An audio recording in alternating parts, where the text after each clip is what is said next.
Le nouvel animé dans l'univers de Dragon Ball Daima, se veut être une histoire totalement inédite dans l'univers créé par le papa de Son Goku et de Vegeta, j'ai nommé Akira Toriyama. Le projet représente beaucoup étant la dernière œuvre officielle de Toriyama et aussi une manière de célébrer le manga Dragon Ball après plus de 40 ans d'existence. Mais même si Dragon Ball Daima représente un dernier cadeau, pas sûr que ce soit véritablement un animé de qualité, mais plus un énième produit nostalgique visant à toucher la corde sensible des fans en revoyant un Son Goku petit. Est-ce qu'on croit à la dernière masterclass ou plutôt à un nouvel échec? Eh bien, je vais tenter d'expliquer tout ça dans la vidéo du jour. Je suis Ludo du Ludoverse et bien évidemment, on va spoil l'entièreté des aventures de Son Goku dans Dragon Ball. Bon, on va pas rentrer forcément trop dans le détail, mais on va revenir sur pas mal de points. On va expliquer exactement sur ce que représente Dragon Ball Daima et quelle est la base du projet, qu'est-ce que ça veut raconter, etc. Et pourquoi, surtout, cet animé est si important pour Toriyama, pour les fans et même l'univers de Dragon Ball. Donc voilà, j'espère que vous êtes bien installés parce qu'il y a beaucoup de choses à dire et il est fort probable qu'on soit face à un adieu oubliable, si je peux le dire d'une certaine manière. Donc accrochez-vous car on est parti pour l'univers de Son Goku, Vegeta et bien évidemment Dragon Ball Daima. Let's go! Donc du coup, qu'est-ce que c'est que Dragon Ball Daima? Eh bien, Dragon Ball Daima, c'est un nouvel animé qui a été annoncé l'année dernière, en octobre 2023, si je ne me trompe pas, qui se situe, j'invente des termes désormais, dans l'univers de Dragon Ball, dans lequel on peut retrouver donc Dragon Ball, quand Son Goku est petit, Dragon Ball Z, lorsqu'il est adulte, il commence à avoir ses enfants, et Dragon Ball Super, qui est une suite qui se déroule entre la fin officielle de Dragon Ball Z et juste un petit peu avant. Peu importe, ça n'a rien à voir avec Dragon Ball GT, même si on peut retrouver quelques similarités, et j'en parle juste après, parce que là on est face quand même avec Dragon Ball Daima à une histoire totalement inédite. Parce que oui, si on prend le cas de Dragon Ball GT, évidemment, ce qui va le plus marquer les gens, c'est le fait qu'il y a évidemment aussi, bien sûr, Son Goku Super Saiyan 4, qui est une transformation masterclass, mais au-delà de ça, c'est qu'on a un Son Goku qui devient petit à cause des Dragon Ball. Et là, c'est à peu près la même chose pour le Son Goku de Dragon Ball Daima et d'autres personnages, c'est-à-dire que Goku redevient enfant, et avec la Z-Team, ils vont chercher bien sûr à retrouver leur apparence d'origine. On peut d'ailleurs s'attendre, rien n'est moins sûr, mais peut-être à une nouvelle transformation.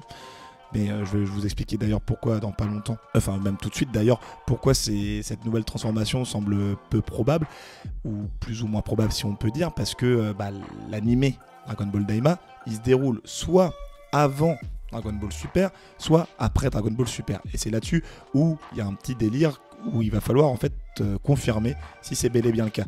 Dans le sens où il y a un seul indice qui nous laisse penser que ça se passe après Dragon Ball Super, c'est le fait qu'on retrouve, vous savez, il y a deux personnages considérés un petit peu comme des dieux, que sont Kaioshin et Kibito, qui sont petits et défusionnés, parce que dans l'univers de Dragon Ball, pour éviter de rentrer trop dans le détail, les deux personnages sont fusionnés dans Dragon Ball Super, et normalement ils sont défusionnés lors de Dragon Ball Z. Mais a priori, s'ils ont été rajeunis, si on peut dire d'une certaine manière, eh bien il est tout à fait possible qu'ils aient repris cette forme-là.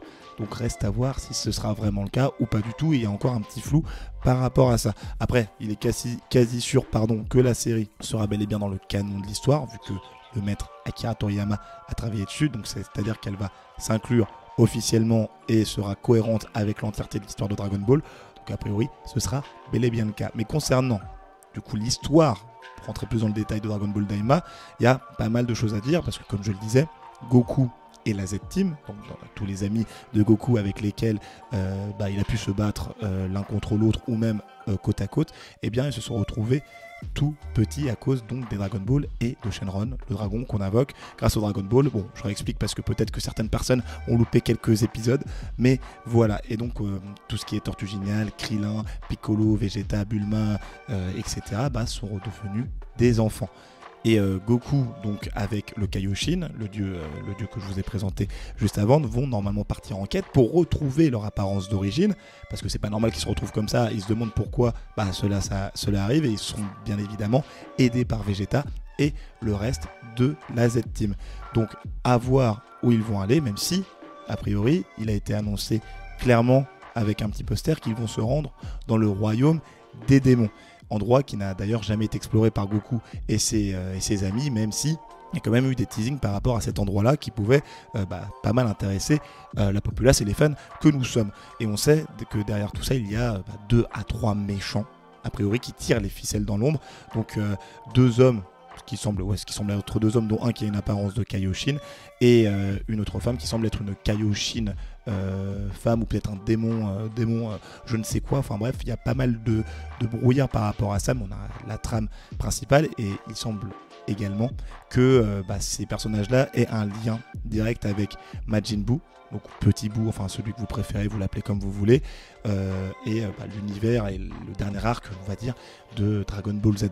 Donc pas mal de choses. Ils sont très fans de Goku et Vegeta, a priori, enfin quand je dis fan, entre guillemets, étant donné qu'ils ont observé tout ce qui se passait dans l'arc Majin Buu, donc à voir ce que ça va donner. Et cette série comportera en tout 20 épisodes qui sortiront. Peut-être, j'ai plus en tête la sortie, si c'est hebdomadaire ou pas, mais en tout cas la série commencera à être diffusée dès le 11 octobre 2024, donc dans moins d'un mois, et il y a pas mal de choses qui vont être intéressantes à suivre. Pourquoi cette série? Elle représente le dernier cadeau du maître Akira Toriyama. Si vous ne le savez pas, ou si vous vivez dans une grotte, parce que là pour le coup c'est quand même pas passé inaperçu, on en a parlé partout, c'est que Akira Toriyama, il est décédé en début d'année 2024, et ça représente une sorte de chant du film d'une certaine manière, étant donné qu'il a été ultra impliqué dans cette histoire qui est Dragon Ball Daima, vu qu'elle vient totalement de son esprit, elle vient de sa tête. Donc il a tout supervisé, que ça passe par les designs, l'histoire, etc. Il était beaucoup plus dans cette production-là que pour Dragon Ball Super, qui a été un peu laissé, il a laissé les gens faire un peu ce qu'ils voulaient, a priori. Donc là, ça faisait très longtemps qu'on n'avait pas une histoire originale de la part de Toriyama, et il semble que ça peut vendre du rêve, du moins sur le papier. Et c'est d'autant plus important car c'est une série qui ne sort pas pour n'importe quoi. Parce que oui, normalement, le manga Dragon Ball Super continue, donc il y avait d'autres arcs à balancer, à raconter ou même à animer.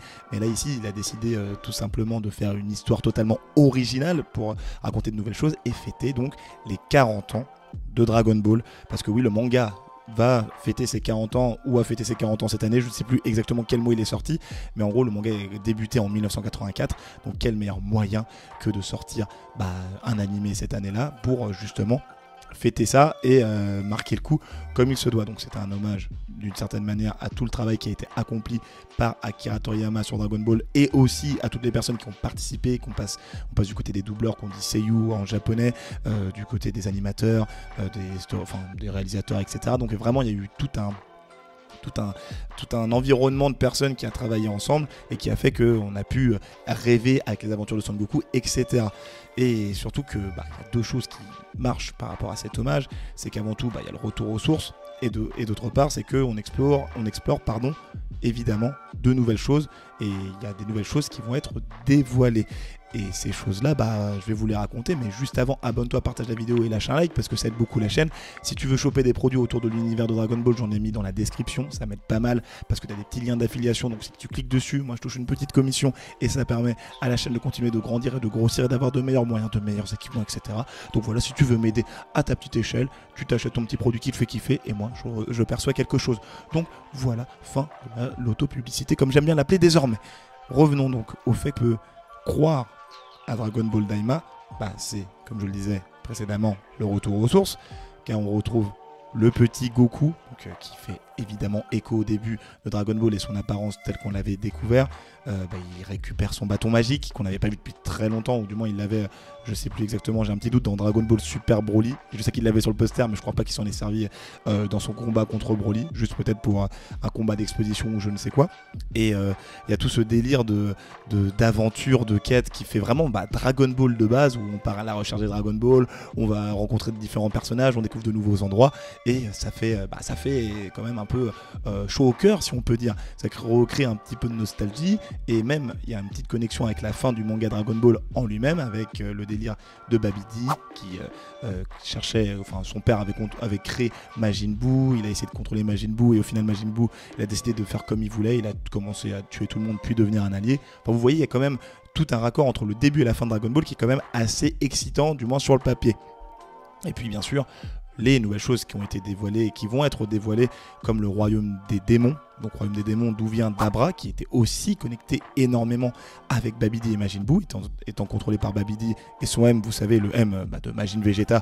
Pas besoin de vous présenter, mais voilà, je pense que ça vous a assez marqué lors de votre enfance. Donc le Vegeta ultra méchant, mauvais, etc.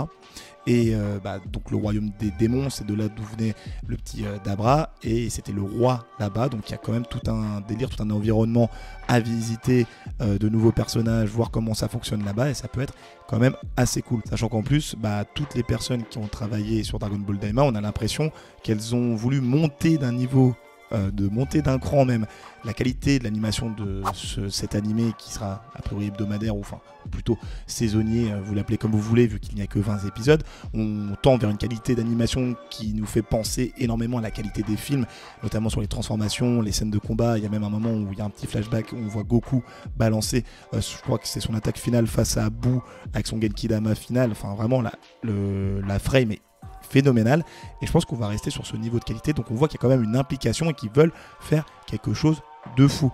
Mais de l'autre, on peut aussi se dire que c'est potentiellement le début d'un échec, parce qu'il y a quand même une perte. Enfin, j'ai l'impression que l'intérêt qui est créé autour de cette aventure là, il est seulement basé sur le fait que Toriyama il soit décédé et que c'est vraiment sa dernière série, potentiellement sa dernière masterclass. Donc les gens sont là derrière, mais quand la série sortira, est-ce qu'on sera vraiment à fond derrière l'aventure? Bon, c'est sûr que ça va marcher, on va pas se mentir, mais les gens un peu, je pense, comme vous et moi, ou peut-être des gens qui sont un peu en mode je veux vraiment une belle histoire, quelque chose de stylé qui s'inscrit dans l'aventure de Dragon Ball, va falloir qu'il y ait ce côté-là. Et ce côté, voilà, il n'a pas fait ça juste pour les thunes et juste pour dire c'est 40 ans, voilà, on fait un petit truc et maintenant les fans mangeront ce qu'il y a à manger, un peu comme ce qu'on pouvait retrouver dans Dragon Ball Super, avec une animation vraiment éclatée, des intrigues qui étaient, il y en a certaines qui étaient vraiment très cool, mais la majorité du temps c'était un peu du remplissage. Donc à voir vraiment ce que ça va donner. J'ai juste peur que qu'ils veulent juste vendre du rêve et qu'on soit très vite déçus. Donc à voir. Après voilà, on sait que c'est le dernier cadeau du maître, tout le monde va la regarder, moi je serai le premier à la regarder. Donc espérons juste encore une fois que ce soit quelque chose un petit banger qui apporte pas mal de choses et qui éclaircisse des questions qu'on avait ou qui étendent l'univers de la bonne manière. Au vu de ce qui a été présenté, ça semble être le cas. Mais moi ça me fait énormément penser de toute façon, même à ce qu'ils font du côté de Marvel, avec un délire un petit peu de nostalgie qui est différent, qui ramène Robert Downey Jr. dans le rôle de Doctor Doom après qu'il ait quitté, que son personnage soit décédé dans Avengers Endgame, donc Iron Man, en 2019, et donc il reviendra en 2026. Et si vous voulez comprendre un petit peu comment il va revenir et la naissance de Doctor Doom, j'en parle juste ici d'ailleurs dans une petite vidéo. Et de l'autre côté, si vous vous demandez qui va remporter la bataille pour interpréter le Green Lantern principal de DC dans une nouvelle série d'ici, j'ai fait une vidéo juste là. Voilà, c'était Ludo de Ludoverse, je te dis à la prochaine, abonne-toi, like, salut!